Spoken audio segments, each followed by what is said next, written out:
This is a video briefly looking at some of the biggest series in Weekly Shonen Jump and how they progressed to where they are now. I won't spend too much time on these series as they can be discussed for hours, but major elements of their stories will be mentioned. What is Shonen? Shonen in Japan is a demographic, literally meaning young male. So Shonen manga translates to young boys comics. The same is also true for shoujo, which means young female. For the sake of discussion, I'll be using the term shonen genre as a collective phrase when talking about the medium. I feel that there are more than enough similarities and crossover between major series that it will help ease the conversation along instead of getting caught up in semantics. Let's begin.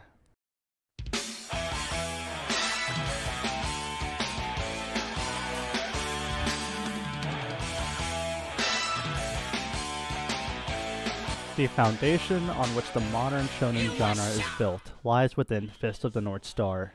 Written by Yoshiyuki Okamura and illustrated by Tetsuo Hara, they cemented the early hallmarks of the genre, fictional martial arts and long-form storytelling. While the story of Kenshiro is remembered and adored for its bleak depiction of the future, over-the-top violence, and dramatically robust art style, what they managed to do was pioneer the shonen genre by establishing its tenets. It would build up enemies and set them on a collision course with the main character, where their ideals are tested and fists clash. Through some instances, these enemies would become allies after the engagement, further progressing the story to its next encounter. The emotional stakes of the story focused more on the relations each of the fighters had to each other. For example, Kenshiro with his long-lost brothers, his once close training rival, his fiance's long-lost brother, and so on. Fist of the North Star is undoubtedly a power fantasy that tells the personal struggle of Kenshiro with an old kung fu movie flair set in a post-apocalyptic wasteland. While it's easy to look at it through a modern perspective and pick apart its flaws, there was nothing like this in Shonen Jump 40 years ago, and its influence can't be understated. In its wake, it left a chain of series that would use Kenshiro's Chronicle as their inspiration and lead the way for a new generation of authors. Following Okamura and Hara's huge success and trailblazing of the genre would be the beginning of a worldwide phenomenon.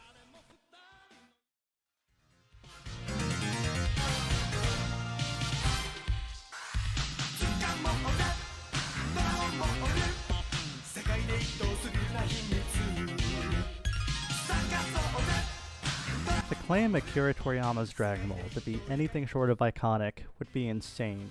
His imaginatively unique art style, paired with his knack for world building, made certain that the series would explode in popularity. Toriyama not only defined the genre, but his works would go on to act as a blueprint for the shonen series that followed. While taking on the martial arts element and long-form storytelling as its precursor did, there are two main things that Dragon Ball did differently from Fist of the North Star. It set itself apart by being first and foremost an adventure story, and has the main character Son Goku as a young boy. In Fist of the North Star, Kenshiro is a strong, mature, and stoic person who has already been through most of his defining character arc.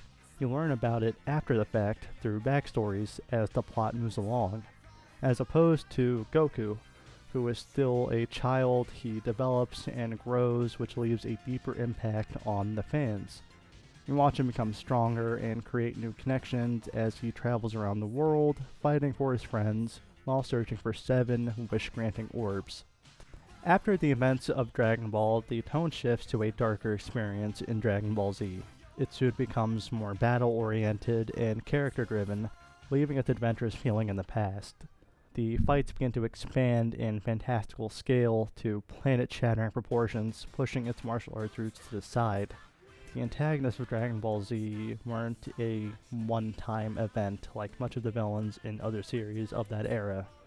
They were monsters that completely dominated the story for weeks on end, which made each of their encounters and transformations so memorable. But it also led to one of the biggest issues in the genre. Toriyama is a genius and deserves every bit of praise he gets, being one of the most prolific manga artists of all time. The second half of Dragon Ball Z is considered to be the weakest point of the story by many fans due to its problems with power escalation.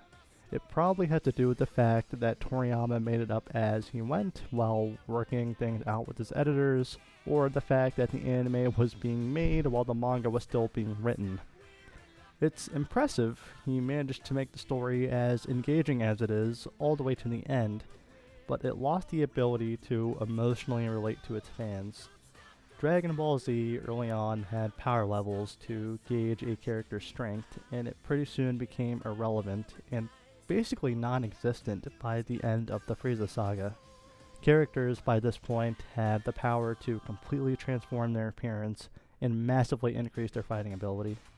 This would cause fights to balloon up into having drastically high stakes, and raising the stakes does not usually correlate into higher emotional resonance with fans. Saving the world and having every enemy be stronger than the last gave it away. While personal moments were still present in the series and are fondly remembered, they would get overshadowed by the high stakes in the story. With all that in mind, you can't be too harsh with the series since it's the reason we made it this far. Dragon Ball and Dragon Ball Z would become incredibly influential and do what few anime have done at that point in time, be a breakout success across seas. Toriyama's story became a symbol for anime in the West and was generally seen as the face of the medium the world over. The Western Hemisphere now became acutely aware of anime and its rapidly growing popularity.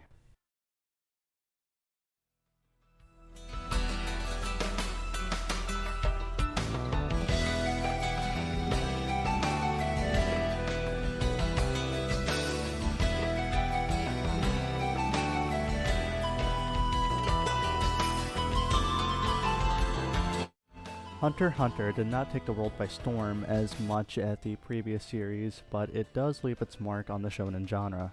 Yoshihiro Togashi is an incredibly clever writer, and he took special care to ensure that the narrative of Hunter x Hunter stays on a more personal level whenever chapters get released. The main cast of characters are mostly grounded, having goals that are distinct, and while the series continues on with its arcs, they rarely feel too grand because they are tied down to the main cast's individual motivations. Hunter x Hunter is often described to be a subversive series for reasons such as its ability to blend fun, lighthearted set pieces, and shockingly dark violence. When the story elements get too big, they are brought back down to earth in the following arc, keeping the emotional stakes relevant. What it did to the genre was push the boundaries on what shonen can actually be and the types of stories they can tell. Hunter x Hunter is in this weird state of being a shonen, where it aligns with many of the genre's structures and pushes them further, but sits in its own subversive circle. While doing that, it began to pave the way for the next generation, as things are going to be changing rapidly. Approaching the year 2000 and going forward, anime now has a definite presence in the West. It's airing on television with English dubbing in front of a large audience who want more foreign cartoons occupying their headspace. During this explosion, fans would begin to categorize anime amongst themselves, and the most well-known label they came up with was the Big Three. The title referred to the three biggest weekly Shonen Jump series at the time, one of which was Masashi Kishimoto's Naruto.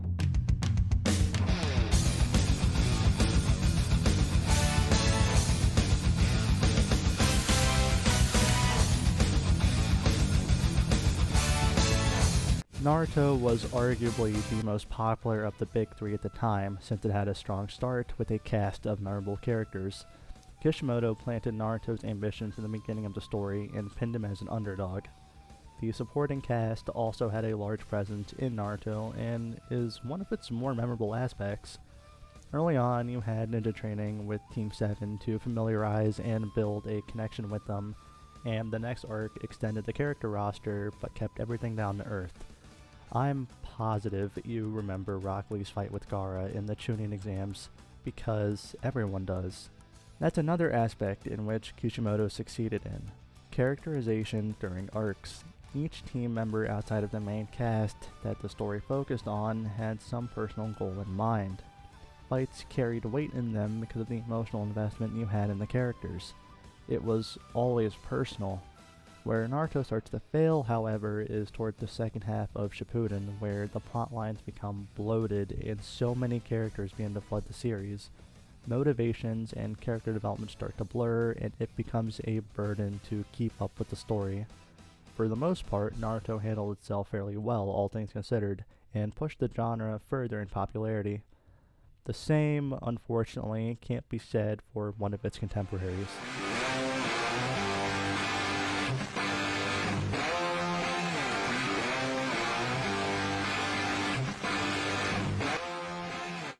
Bleach deserved better. It had everything and lost it all. Tite Kubo had a brilliant sense of style when it came to his art and followed a rule of cool when it came to character design. His artwork was slick and sharp, standing above his competitors. Ichigo at one point in time was the freshest anime boy on the scene. His snappy one-liners, laid-back demeanor, and nonchalant attitude modernized a type of dynamic character that hasn't been seen since the early 90s. The way Kubo handled him and the first major part of the story, the Soul Society arc, was practically flawless. The arc was basically about Ichigo and his crew going to another world to fight for his friend Rukia. Afterwards, the plot almost repeats itself with the following arc, the Arrancar saga. While the differences in the arc are present, it did too little to differentiate itself from the previous arc. When fans started to notice, it sort of displayed a disconnect between the author and the reader. Kubo understood that you needed a personal stake in the story for emotional investment, but didn't grasp why it worked so well in the first place. The Soul Society arc was much smaller in scale than the Arrancar saga, which had a way larger cast, and that made it lose its emotional grounding along the way. By the end of the Arrancar saga, the series made a full transition into a battle shonen where fights and setups take precedence over other aspects. This eventually led to an early cancellation of Bleach due to a loss of interest. However, I think there's still hope for fans to receive closure in a return to Bleach with an anime adaptation of its final arc at some point in the future, hopefully. Which brings us to the last standing king of the big three.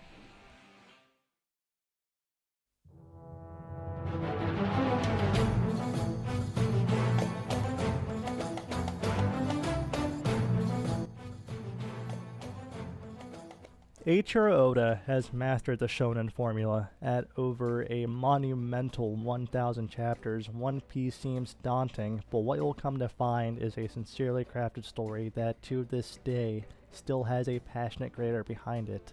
What One Piece does is raise and lower the stakes consistently throughout the story while always keeping the emotional core as its focus.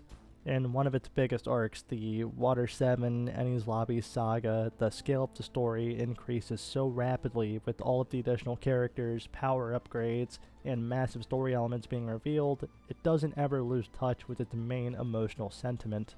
One of their crewmates, Robin, a character at this point in the story we know little about, abandons them with seemingly no reason as to why, and all of their built-up affliction from the last 300 chapters come to a forefront during this moment of crisis, which eventually leads Luffy and the Straw Hats to challenge the world to save their friend while evolving their own capabilities in the process.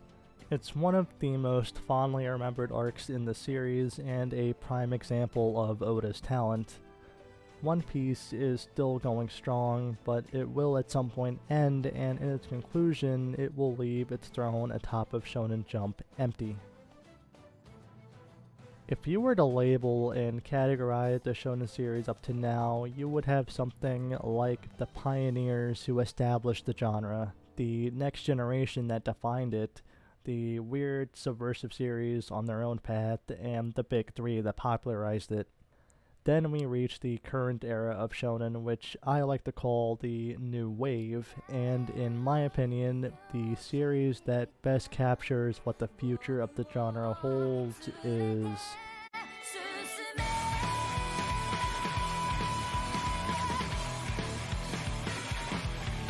Boyoharu Goto-Oge has demonstrated through Demon Slayer an intimate understanding of shonen storytelling.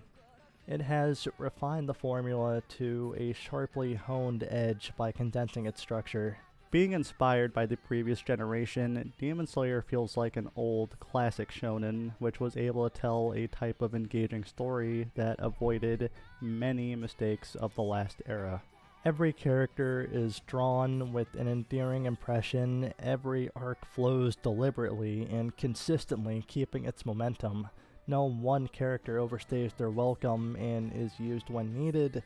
Arcs don't dwell on any one element longer than necessary, and it does all of this while keeping its emotional core of the story at its focus with breakneck pacing. Demon Slayer isn't perfect, but it's good enough. It had a story to tell, and the series ended on its own terms during its rising popularity.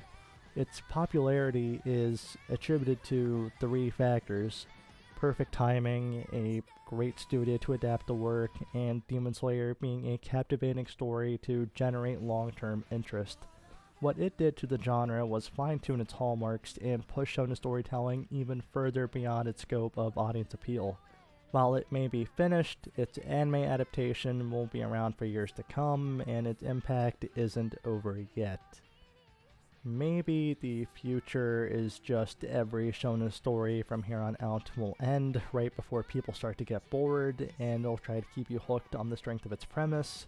Maybe they'll just have a studio like Ufotable adapt everything and try its hardest to be a spectacle. Maybe the future of shonen is one without boundaries. Shonen stories don't need to be held to a style of convention or a traditional sense of what shonen should be. Most of the new wave of creators weren't even alive during Spesta North Star or Dragon Ball's original run. It's shaping up to be an interesting future where streaming and digital content will allow for more of these new types of stories to be told. And I think that's an exciting future to look forward to.